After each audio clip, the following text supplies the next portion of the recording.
Ano ang tamang filter para sa aquarium mo? Yun ang pag-uusapan natin sa video na ito. Kaya dito ka lang. Hi, si Coach Jonel po ito. At sa video na ito ay pag-uusapan natin ang mga iba't ibang bagay na may kinalaman sa aquarium filtration. So, unang pag-uusapan natin pagdating sa filtration ay bakit kailangan ba ng filtration sa isang aquarium? So, kung pinanood nyo na yung mga nakaraan kong video, malalaman nyo na ang mga pinapakain natin sa mga isda natin, saka yung mga tae nila at yung ihi nila, actually umiihi ang isda. Okay? Yung mga yan ay nagbe-build ng mga chemical. Okay? Yung mga waste na chemicals na yan. Yan yung mga ammonia, nitrates, nitrites, yung mga yan.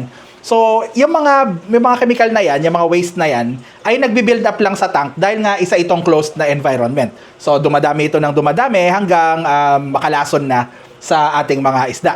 Kasi kunyari itong tank na to, kahit na malaki ito, kung walang filter ito, malamang kailangan ko mag-water change araw-araw. Okay? Ngayon, yung filter, ang ginagawa niya ay pinapatagal niya yung pag-water change. Ngayon, paano gumagana ang isang aquarium filter? Kunyari, yung isda mo, nagpakain ka tapos hindi nila naubos lahat, so may tirang pagkain. Yung tirang pagkain na yan, nagre-release yan ng tinatawag na ammonia. Okay? Tapos, yun, ganun din yung mga tae ng isda, saka yung ihi nila. Opo, umiihi ang isda. Pati ako nagulat nung nalaman ko yan. Pero yung mga yon ay nagiging ammonia din at yung ammonia na yon ay nakakalason sa isda. Tapos, syempre, kailangan yung ammonia, kailangan nating tanggalin. So, ang pinaka-safe, ang pinaka-sigurado na way para tanggalin yung ammonia ay mag-water change. So, palitan mo yung tubig ng tubig na walang ammonia, so okay na. Ngayon, syempre, hindi naman practical na mag-water change tayo araw-araw. 'Di ba? So, ang kailangan natin ay isang sistema kung saan yung ammonia na yan ay mako-convert sa ibang chemical na hindi ganon ka poisonous, okay? Na kayang i-tolerate ng isda. At 'yon ang ginagawa ng filtration. So basically, yung filtration ay isang sistema kung saan nililinis niya yung tubig. Hindi lang nililinis as in yung mga dumi-dumi niya nafi-filter, nasasala, hindi lang ganon. Kundi may mga biological at chemical changes na nangyayari din dun sa tubig.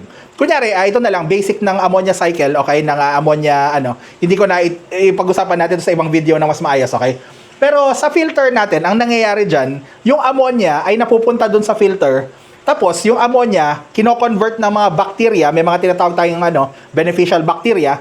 So, yung mga beneficial bacteria, kinakain nila yung ammonia, tapos ginagawa nilang nitrite, okay? ITE, nitrite, okay? Tapos, yung nitrite na yan, hindi na kasing poisonous ng ammonia, pero poisonous pa rin siya sa isda. So, yung nitrite, kinakain ulit ng mga beneficial bacteria at ginagawa nilang nitrate, ATE, okay? So, nitrate. Yung nitrate, kaya nang i-tolerate yan ng isda. Kunyari na lang dito sa isang system, based lang naman sa research ko, okay? Yung ammonia mo sa aquarium ay dapat 0. Yung nitrite dapat din 0. At yung iyong nitrates, sabi nila, ang pinaka-safe na highest level para sa isda ay 80 ppm.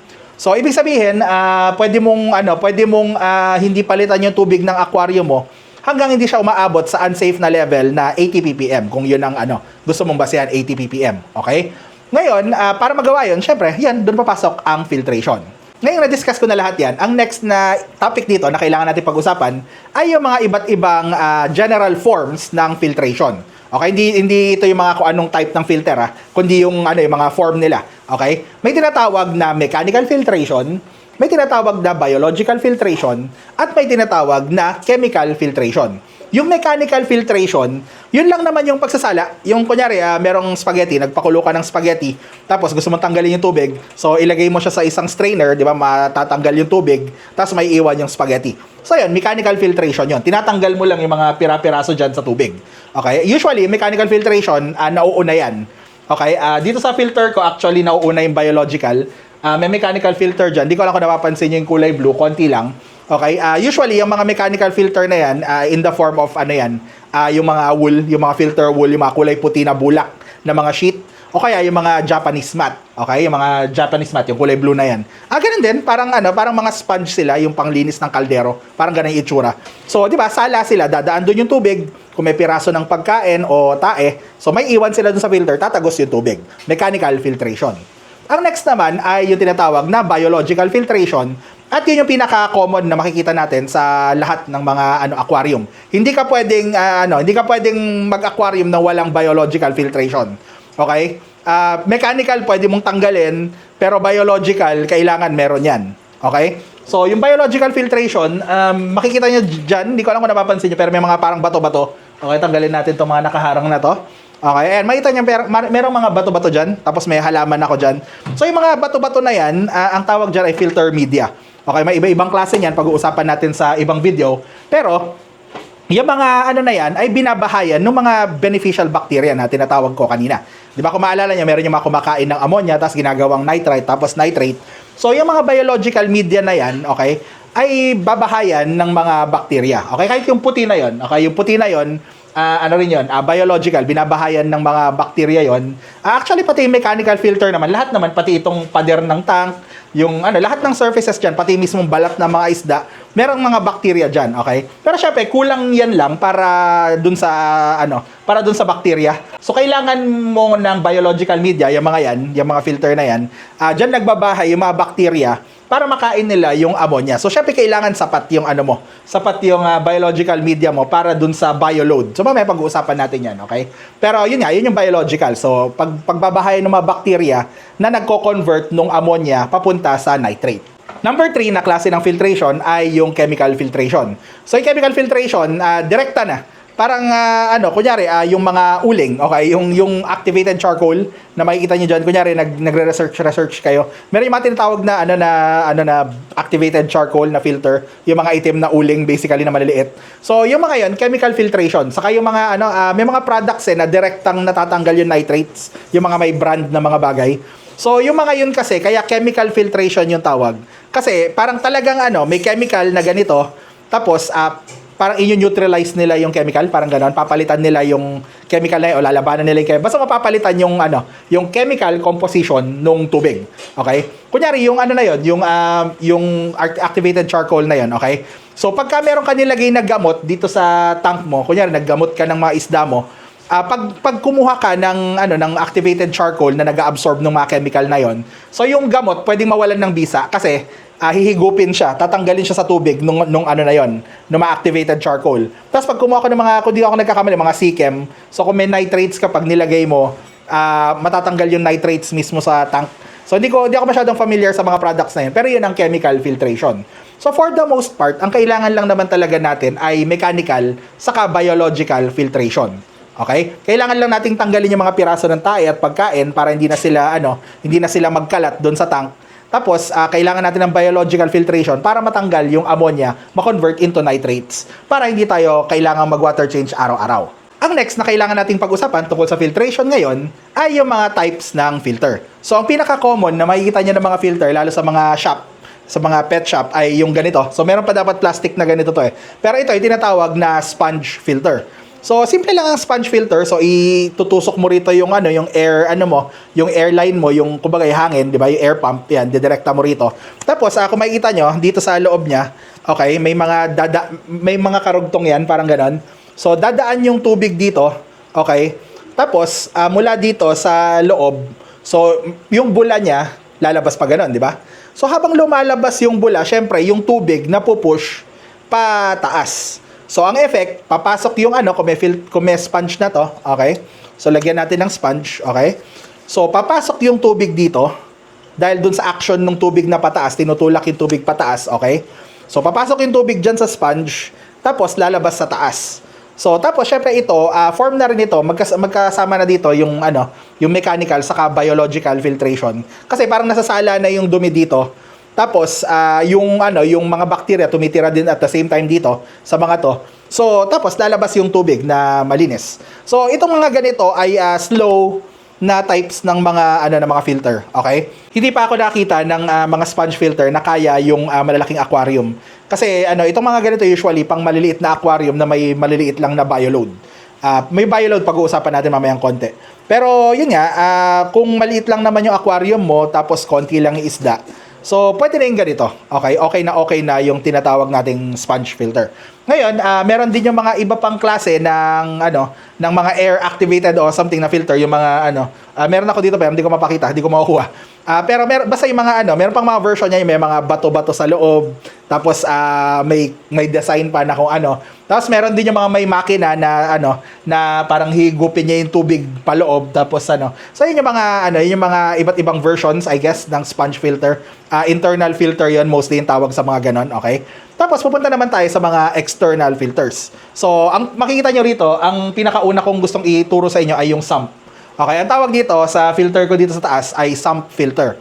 So yung mga sump filter na yan, basically kinukuha yung tubig mula sa aquarium, tapos dumadaan yung tubig dyan, tapos ibabalik nila sa aquarium.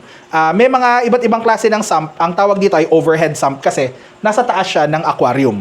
Okay? So ang nangyayari, kung makikita niyo yung pump na yan, yung kulay itim, so hinihigop niya yung tubig mula dito sa aquarium, aakyat siya dun sa sump, dadaan sa mga media, okay? Tapos babagsak siya dito. So babalik, paikot-ikot yung tubig. Okay? Tapos meron naman yung mga tinatawag na under sump. Yun, yung mga under sump naman, yung mga aquarium may butas. O kaya yung iba may kung anong special na return na tinatawag. Okay? So ganun din, nasa ilalim lang sila kasi yung tubig babagsak doon. Tapos yung pump nila, imbis na nasa loob ng aquarium, nandun sa loob ng sump. Pero ganito rin yung dating. Okay, may mga media din, may mga ganyan din. Okay, so sump filter yung tawag sa mga yan. Meron din namang mga tinatawag na hang-on back filter. So yung mga hang-on back filter, yung mga sinasabit lang sa gilid, kaya hang-on back kasi sinasabit sa likod or I guess minsan sa gilid, okay? Tapos meron ding mga canister filter. So yung mga canister filter na yan, mukha silang mga timba na maliliit o mga lalagyan ng ice cream parang gano'n o takore na sealed sila. Tapos, ganun din, ihigop nila yung tubig papasok sa kanila, tapos ibabalik din nila. So, may iba. Yung mga filter na yan, they come in different sizes, different powers, okay? So, ngayon, hindi ko na i-discuss masyado yung mga iba't ibang na yan, iba't ibang klase ng filtration. Basically, ang mahalaga lang naman is yung next na point na i-discuss ko, which is yung filtration rate o yung power ng iyong filter. Ngayon, kaya maliit o malaki yung filter mo, ang mahalaga ay kaya niya yung amount ng ammonia na nire-release ng tank mo. Naalala ko minsan sa isa sa mga fish keeping group na na member ako. So meron siyang 75 gallons, so 4 feet na tank. Tapos yung yung sump niya, overhead sump niya ay maliit lang kasi usually ka-size ng yung regular na makikita mo kung ano yung haba ng aquarium, ganun din yung haba ng sump. Pero sa kanya mas maikli, mas maliit, mukhang pang 40 gallon mukhang 3 feet na sump yung gamit niya. Tapos nagtatanong siya kung sapat na yon. Tapos dun sa mga comments nung post na yon, sabi parang kulang yan, kailangan kasing haba ng kasing haba ng aquarium mo yung sump mo. Ang akin lang at sasabihin ko rin sa inyo, sinabi ko sa kanya dun sa comments at sasabihin ko rin sa inyo ngayon, ay ang kailangan mong isipin, hindi talaga mahalaga yung size. Kasi alam niyo ba yung mga yung mga canister filter, kunyari mga FX6. Yung isang FX6 siguro kasing laki lang ng dalawang chamber nito, baka mas maliit pa. Okay, dalawang chamber nito. So, di hamak na mas maliit kesa dito. So, ang talagang nagmamatter sa filter ay yung efficiency niya, yung power niya. Yung kung kaya ba niya i-convert yung ammonia na nagagawa ng mga isda mo sa tank mo, kung nako-convert ba niya into nitrate ng effective, nang walang natitirang ammonia. Okay? So, kung maliit yung filter mo, ang kailangan ay taasan mo yung flow rate mo. So, ang based sa research ko, yung mga karamihan ng mga sources sinasabi na at least 4 times dapat yung ikot ng tubig. Anong ibig sabihin doon? So, kung kunyari ito ay 180 gallons itong aquarium na to, okay? So, dapat 4 na beses na umiikot lahat ng tubig dito. So, kung 180 gallons ito, actually, simplihan na lang natin kasi mahina ako sa math. Kunyari, 100 gallons na lang ito, okay? Mahina ako, ganun ako kahina sa math, okay? So, kunyari lang 100 gallons yung tank mo. So, kailangan yung speed ng ng pump mo, yung pag-ikot ng tubig mula dito papabalik sa kanya, papunta sa filter, pabalik sa kanya, ay dapat 400 gallons. Okay? So times 4, di ba? 100 gallons siya. So i-times 4 mo siya, dapat 400 gallons yung ikot ng tubig. Okay, yung lakas ng pump mo. Kung ano man yung filter na gamit mo. So ganon yung yung tamang pagpili ng filter. Okay? Pero para sa akin kasi, okay, kailangan mo ng water test kit. Uulit-ulitin ko to sa mga videos ko. So, kailangan mo ng water test kit kagaya nito. Okay, API baka naman. Okay, again, hindi po ako sponsored. Lagi ko lang pinaplug. Kasi super halaga. So, kailangan mo ng ganito. Kasi, dito mo malalaman kung efficient ba yung filter na gamit mo o hindi. Kaya maliit pa yan, kaya malaki. Kasi pwedeng kumuha ka ng malaking filter, and syempre malaking filter, gagamitan mo ng mas maraming media, gagamitan mo ng mas maraming bagay, mas malaking pump. So pwedeng mas mapagastos ka. Tapos malalaman mo pag nag-test ka na hindi mo naman pala kailangan ng ganong kalaking pump, ng ganong kalaking sump, ng ganong karaming media. Di ba, gagastos ka. So kailangan mo ng ganito. Okay? Kasi ang kailangan lang naman gawin ng filter ay walang matirang ammonia dito, walang matirang nitrite. Okay? So hangga't kaya ng filter mo, gaano man kaliit yan, na walang matitira dito na na nitrite at ammonia, okay na yon. Okay? So magagawa mo yon in a few ways. So kunyari, maliit yung filter mo, magagawa mo siya sa bilis ng ikot ng tubig. Yun nga. So bilisan mo yung ikot ng tubig kung maliit yung filter mo. Tapos, another way para mapalakas yung efficiency is damihan mo yung media mo. Okay, yung media, yun nga, yung mga bato-batong yan. So, palitan mo yung media mo into something more efficient kung mas maliit yung filter mo. Ito, nagulat ako. Pero yung mga Japanese mat, yung mga sponge na ganyan, yung mga kulay blue dyan. So, tingnan nyo na lang, Japanese mat, mas efficient pa sila kaysa dyan sa mga batong yan. Nagulat ako doon, sa totoo lang. Tapos, sinasabi nila na ang pinaka-efficient, yung K1 daw, yung moving bed na yan. Kung makikita niya yung kulay puti na yan, gumagalaw siya. So, sabi nila, yan daw yung pinaka-efficient. Kaya yan ang ginawa ko dito sa setup ko. Okay? So, humanap kayo ng setup. Kung maliit lang yung filter na kaya ninyo, humanap kayo ng setup kung saan maximum yung inyong filter media. Okay? So, increase niyo yung yung ikot ng tubig, yung power ng pump niyo. Increase niyo yung yung biological load, yung media niyo. Okay? Para mas maraming bacteria. And kontian nyo lang yung pagkain. Di ba? Yun yung solusyon. So either kumuha ka ng mas efficient na na filter or kontian mo yung pagkain mo. So yun, yung again, yung size ng filter doesn't matter as long as kaya niyang i-convert lahat ng ammonia papunta sa nitrate. Actually, yun lang naman talaga yung mahalaga sa filtration, okay? So, dapat ma-convert lahat ng ammonia into nitrate. Basta nagagawa yun ng filter mo, kahit anong klaseng filter pa yung gamitin mo, ay okay lang. Okay? So, tandaan nyo mabuti yon kasi ayoko na gagastos kayo ng marami sa malaking filter o sa high-tech na filter nang hindi nyo naman pala kailangan. O kaya, pwede kayong mag-DIY ng mga mas efficient na filter kaysa gumastos pa ng malaki sa filtration ninyo. Kasi, yun yung isa sa mga pinakamalaking gastos sa totoo lang pagdating sa aquarium, yung filtration. Kasi, kunyari itong isda, bibili mo lang naman minsan Pero yung filtration system mo, usually gagamit yan ng number 1, kuryente. Tapos media. So, meron diyang mga pinapalitan. Kunyari, yung mga Japanese mat na yung mga filter wool na yan, pinapalitan yan. So, constantly gagastos ka. Tapos, yung pump mo, syempre, kunyari, merong pump yung sayo, eventually, masisira yan. Tapos, kailangan mong palitan. Tapos, syempre, kumakain yan ng kuryente. So, para lang hindi kayo masyadong mapagastos pagdating sa sa pag-aquarium ninyo. So, piliin niyo lang yung tamang filter para sa tank ninyo. Okay? Hindi na kailangang sobrahan kasi ako kasi may tendency ako sobrahan. Maganda yung sa sobrahan mo yung filter. Okay? Hindi ko sinasabi na tipirin niyo dapat yung filter. Pero sinasabi ko lang, it's something na kailangan yung i-consider talaga na ongoing na gastos. Kasi kakain niya ng kuryente at lahat-lahat. So, imbis na kumuha kayo ng mas malaking media o mas ang isipin nyo is efficiency. Okay, paano ko anong klaseng media yung dapat kong gamitin, anong klaseng pump yung kailangan kong gamitin, anong klaseng speed, yung mga ganon, yung mga kailangan nyong isipin. So, kung nakatulong sa inyo tong video na to, huwag nyong kalimutang i-hit yung like. Kung meron kayong mga gustong idagdag, may comments kayo o may questions kayo, pwede nyong ilagay sa comments. At syempre, mag-subscribe na rin kayo para matuwa naman ako. Maraming salamat po. Si Coach Jonel po ito, and I'll see you next video. Bye!